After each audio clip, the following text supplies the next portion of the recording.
It's hard to believe that such a thing still happens these days.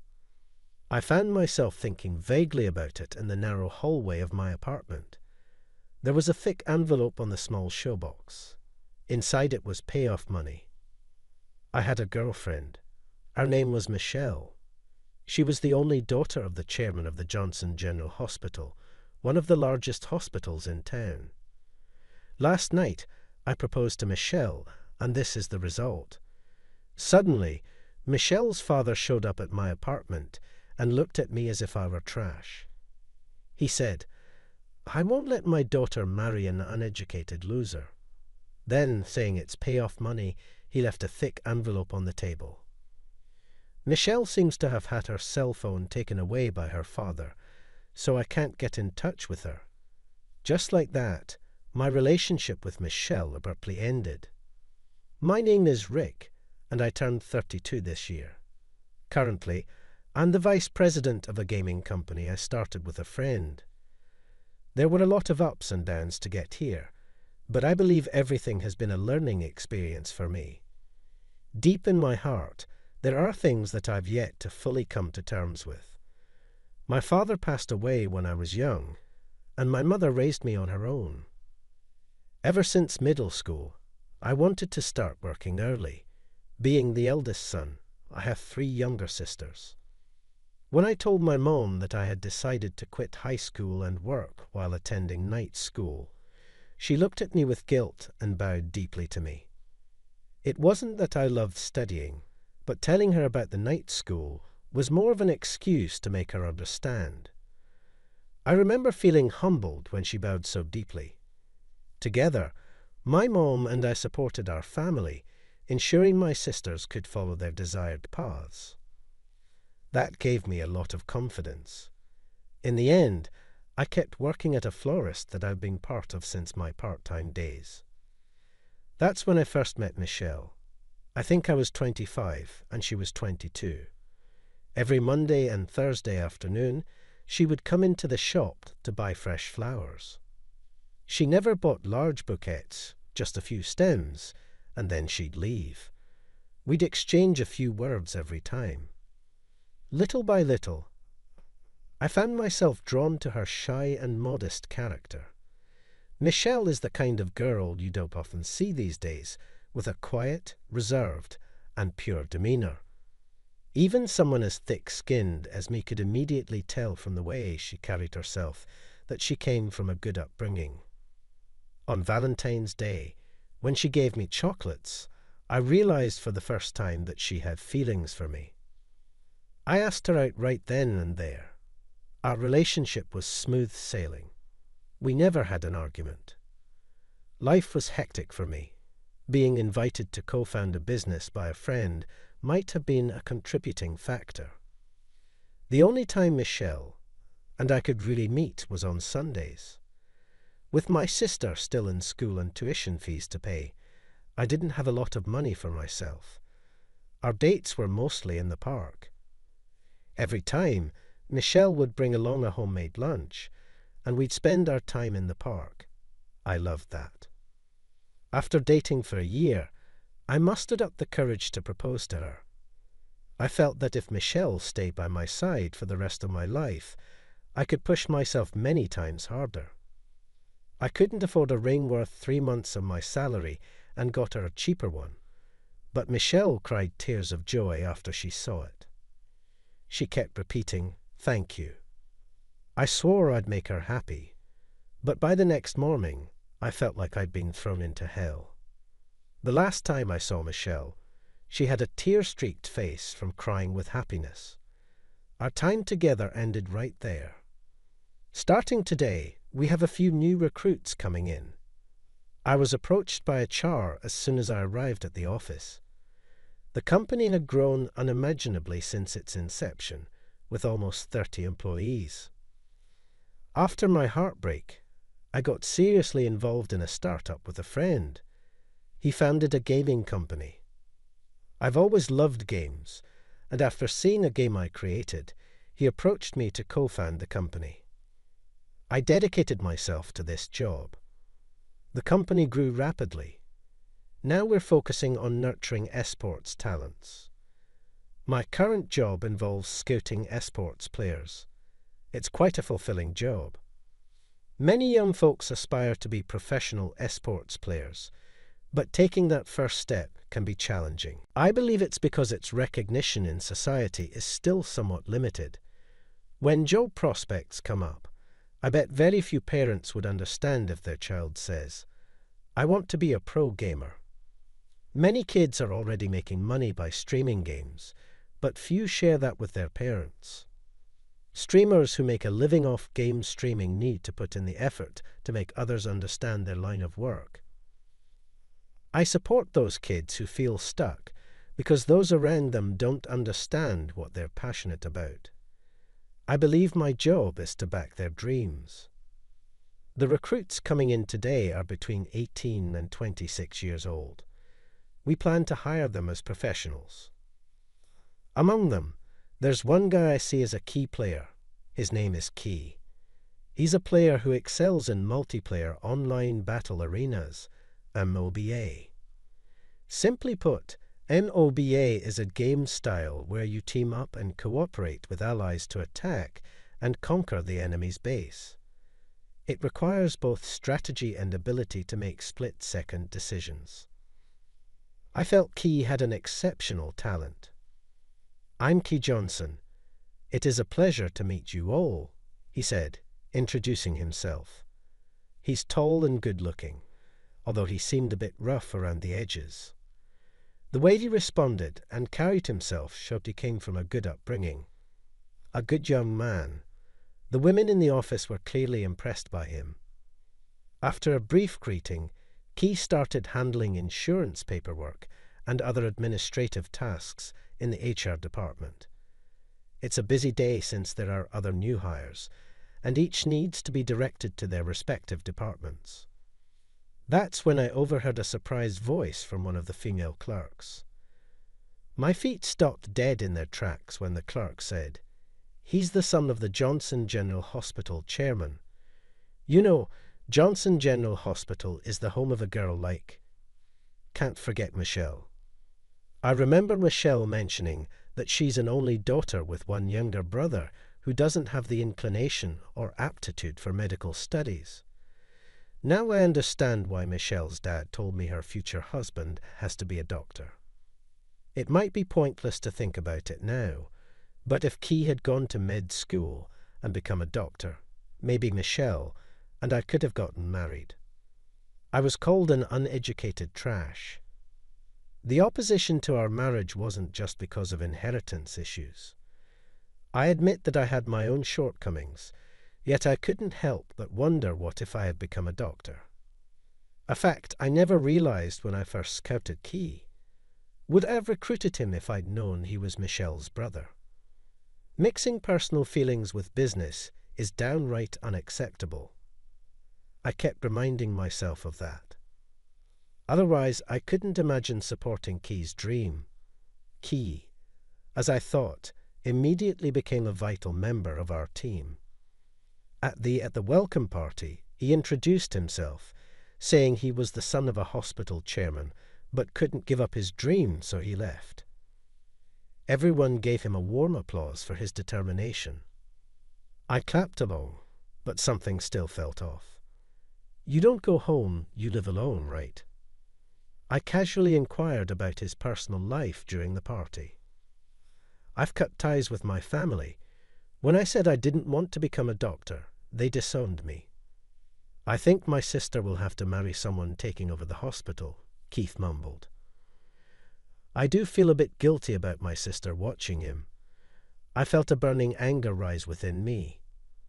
Must be tough for your sister, all because you decided to be selfish. She's taking all the heat because of you, isn't she? Even I thought it was a mean thing to say. At that moment, I couldn't control my emotions. I harshly lashed out at a man almost a decade younger than me. Keith flinched slightly but firmly said, "I don't regret it. I know my dream might have come at someone else's expense, but I can't give up." The thought of giving up never even crossed my mind. That's the determination I bring here. Keith spoke of his determination. I wished I could blame him for distorting the future Rochelle, and I could have had. Such pettiness made me ashamed of myself. Still, the unresolved feelings continued to smoulder within me. In esports, maintaining concentration amidst high tension is crucial, especially in the game Keith plays. This is essential. It's the same even in regular practice matches. There's constant competition within the team, no different from any other sport. Only the best among the team get to play in matches. Those who can't produce results get phased out. That's the world of professionals. Many push themselves too hard and get sick. It's our job to guide them so that doesn't happen. Keith has a touch of genius, but he never forgets to work hard. I deeply wanted to support him, but I felt ashamed of my inability to do so. Then the incident happened. It was Keith's official debut match, a big tournament with a large number of participating teams. It was a knockout format. Keith's team kept on winning. With the lights dimmed in the venue, a large monitor lit up. Players sat in front of computers engrossed in their game, surrounded by a large audience. They had to keep their composure during the match. If they let the pressure get to them, they'd lose. Holding my breath, I closely watched Keith's character across the screen. Then it seemed like Keith, seated in his chair, tilted his head slightly. The next moment, with a crashing sound, Keith fell from his chair to the ground. On the screen, the character controlled by Keith stood still as the opposing team attacked. "Are you okay, Keith?" I rushed over to find Keith gasping for breath on the floor. An ambulance was immediately called. When it arrived, I ended up riding with him. The paramedic told me we're heading to the Johnson General Hospital's emergency room. I was a bit surprised. It seems there is a mysterious connection between the Johnsons and me. I tried to avoid it, but it felt like I was drawing this fate closer. I felt uneasy when he was brought into the emergency room. I waited outside the treatment room. Suddenly, I heard the sound of hurried footsteps approaching down the hallway. I didn't want to assume, but I couldn't help but feel tense. My suspicions were confirmed. It was Michelle, now grown into a mature woman. She walked toward me with a pale face. She must have been taught not to run in the hospital corridors since she was a child. A frustrated frown creased her forehead. "You're from Keith's company, right? Where's Keith?" "How's Keith doing?" she said, looking at the treatment room's door, completely unaware of my presence. She was looking at the door and didn't notice me at all. She was clearly worried about her younger brother and seemed too preoccupied to notice anything else. I felt bad for Kay, but my heart raced more for Rochelle. He just went into the treatment room. I managed to answer, and Michelle's slender shoulders shuddered. Then, with great force, she turned to me. Her white eyes looked as if they could overflow with tears, staring deep into mine. "Is it Rick?" Her voice trembled as she asked. I nodded confidently in response. "It's been a while. Who would have thought we'd meet like this?" Michelle looked like she was about to burst into tears any moment. I was frozen, not knowing what to do. The tension between us was broken by the nurse's invitation. "Please come in." Normally, only family would be allowed in. "Can I come in too?" "I'm really worried." When I asked, Michelle gave a small nod in agreement. Keith was lying in bed with an IV drip. He looked much better, which was a bit relieving. "Doctor, how's he doing? Is he going to be okay?" Michelle, clutching the hem of my jacket, looked up with concern. I spoke up on her behalf, addressing the doctor. The doctor said he's overworked, probably pushed himself too hard, lack of sleep, not eating right, gaming all night. I suppose the decision was to keep him overnight for observation. We both felt relieved that it wasn't more serious. The patient himself, Keith, was soundly asleep. "I'll go grab some things he'll need for the overnight stay." Thinking Michelle should stay by Keith's side, I made the offer. "Could you? Thank you so much." To reassure Michelle, I grinned and said, "Leave it to me." Seeing that Michelle's face softened a little, that's when it happened. Suddenly, the treatment room door was flung open. The loud bang startled everyone inside, including the nurses. Keith, always causing trouble, entering with a loud shout, was Dr. Johnson in a white coat. He was Michelle and Keith's father. He was, without a doubt, my archenemy. And overworking, after all the talk and leaving the house like that. Should have listened to me and become a doctor. He grabbed Keith's collar and started shaking him. The nurses rushed to intervene. This isn't how a doctor should behave towards a patient. A nurse trying to intervene, Dr. Johnson, raised his hand to strike Keith and shouted, "Wake up." Without thinking, I grabbed his arm. "Stay out of it. This is a family matter." The annoyed doctor started yelling at me. I had no intention of letting go. With all due respect, that doesn't look like a family matter to me. Keith is one of our best. I'd appreciate it if you refrain from violence. Hearing that, Dr. Johnson looked at me immediately. His eyes widened, and his mouth twisted in shock. It seemed that he finally recognized who I was. "You dare to deceive my daughter, and now my precious son too, you uneducated piece of trash." The doctor's words ignited memories of my past anger. But I'm not the same person I was back then. I won't be shaken by such remarks. As the doctor and I locked eyes, Keith woke up. "Wait, Dad, sis." I wasn't in the middle of a game, struggling to grasp the situation. Keith's confusion was evident. I gently embraced him, explaining that he had collapsed and was brought to the hospital. "Keith, get back home now. I can still get you into a decent medical school. You wouldn't go wrong if you just listened to me." The doctor's harsh rebuke made Keith bite his lip. Always being dictated and controlled like this, that's probably why he ran away, I thought. Keith's an adult now. He makes his own decisions. Your children have grown beyond your reach. I positioned myself between Keith and the doctor, shielding both Michelle and Keith. The doctor's face, filled with anger, grabbed at my collar. "You seem rather bold now. You can't hide that you quickly bailed out on my daughter with that payoff money," Michelle gasped and said from behind me. "That money was returned to you ages ago." I replied with a provocative smirk. The doctor shouted, "You're lying." "Dad, aren't you familiar with Rick's company? They've been generously donating every year." Keith's voice reflected his growing impatience. What are you talking about? Donations every year? You can't be serious." I brushed off the doctor's hand, presenting my business card once again. Recognizing the company name, the doctor's confidence wavered. "I donated that money immediately. Why would I keep it?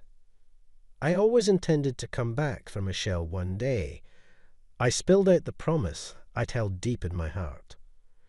The promise that, always suppressing my feelings, deceiving even myself, but I can't do that anymore. My life has always been intertwined with Michelle's. Today, our unexpected reunion made those feelings come flooding back. I've been making donations to Johnson General Hospital under my company name, initially just to repay that payoff money. The continuous donations were because I couldn't let go of my connection with Michelle. Maybe I was testing my own resolve. For a private clinic, donations are a lifeline. Staring intently at my card, the doctor suddenly changed his demeanor. "If only you'd said so. My apologies for the misunderstanding. We're always grateful for your support." Please keep it coming. His demeanor had shifted completely. He seemed nonchalant, but was oddly ingratiating. He's probably afraid I'd get upset and stop the donations. Well, I'll leave the rest to you. With that, he made a hasty exit, leaving us all dumbfounded. The rest of us were just left in shock. Both the attending physician and the nurses had surprised looks on their faces due to the sudden change in the doctor's behavior. Well then, Keith, you will be admitted for the night. Remember, managing one's health is part of a professional's job.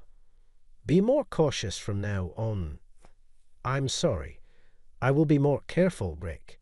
Thank you so much for standing up to my father so firmly.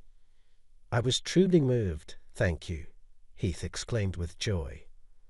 I felt somewhat embarrassed. Receiving praise head-on is something I never really got used to. Michelle chuckled as she watched my reaction.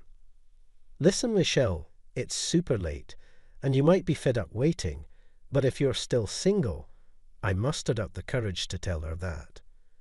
Before I could finish, Michelle interrupted. I am single. I hadn't gotten married. I couldn't forget about you after you suddenly disappeared. The earnest look in her eyes left me speechless. After I had vanished, Michelle had confronted my father. Mother had heard what had transpired, what my father had done, and felt devastated. But she laughed, saying she never thought she wouldn't see me again. I always felt that our paths would cross again.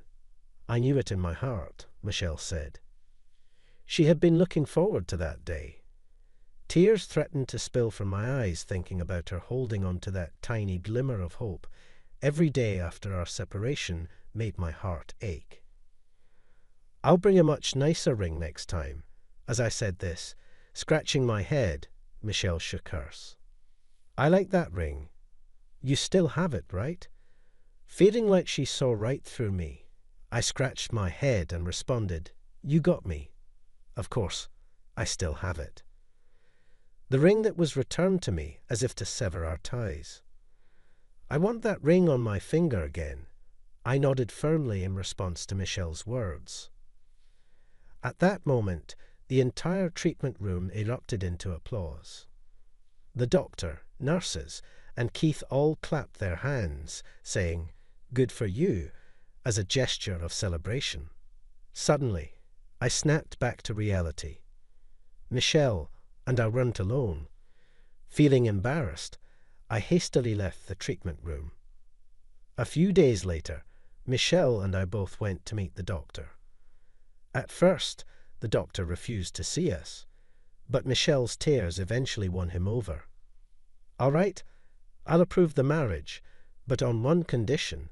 The head doctor's condition was to forget about the old words he said, which was amusing.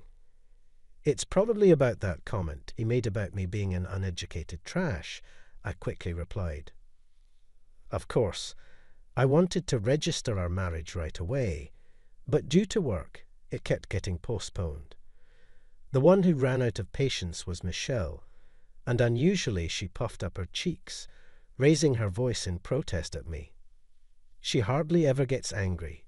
She hesitated a bit, and then complained in a soft voice, Please don't keep me waiting any longer.